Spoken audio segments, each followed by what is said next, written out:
नमस्कार. पुन्हा एकदा तुम्हा सर्वांचे आजच्या व्हिडिओमध्ये खूप खूप आणि मनापासून स्वागत आहे.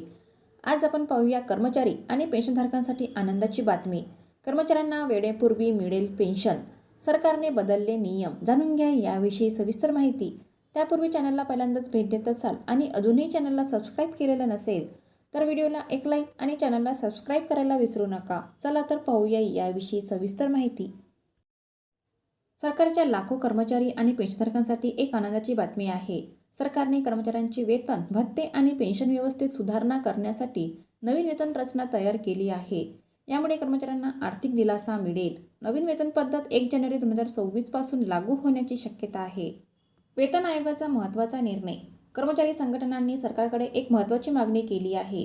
त्यांनी जुन्या पेन्शन योजनेचा वेतन आयोगात समावेश करण्याची विनंती केली आहे. सरकार सध्या मागणीवर गंभीरपणे विचार करत आहे. हा निर्णय अनेक सरकारी कर्मचारी आणि पेन्शनधारकांसाठी अत्यंत महत्त्वाचा ठरणार आहे. वेतन सुधारणा आणि भत्त्यांमध्ये वाढ. कर्मचाऱ्यांच्या वेतनामध्ये मोठ्या प्रमाणात बदल होणार आहेत. सध्याच्या मूळ वेतनावर फिटमेट फॅक्टर लागू करून ते साधारण 2.28 ते 2.86 पट वाढवले जाईल, ज्यामुळे वेतन अंदाजे दुप्पट किंवा त्याहून अधिक होऊ शकते. निवृत्तीवेतनधारकांसाठी ही सुधारणा करण्यात येणार आहेत. वेतनाची पुनर्गणना होऊन किमान निवृत्ती वेतन वाढवले जाईल. घरभाडे भत्ता, प्रवास भत्ता आणि इतर भत्त्यांचे पुनर्मूल्यांकन केले जाईल. कर्मचाऱ्यांच्या मूळ वेतनात लक्षणीय वाढ. फिटमेट फॅक्टरच्या प्रभावामुळे केंद्र सरकारी कर्मचाऱ्यांच्या मूळ वेतनात लक्षणीय वाढ होईल. निवृत्त कर्मचाऱ्यांसाठी मोठा आर्थिक दिलासा. कर्मचाऱ्यांसाठी आणि निवृत्त कर्मचाऱ्यांसाठी वेतन आयोगाने मोठा आर्थिक दिलासा दिला आहे.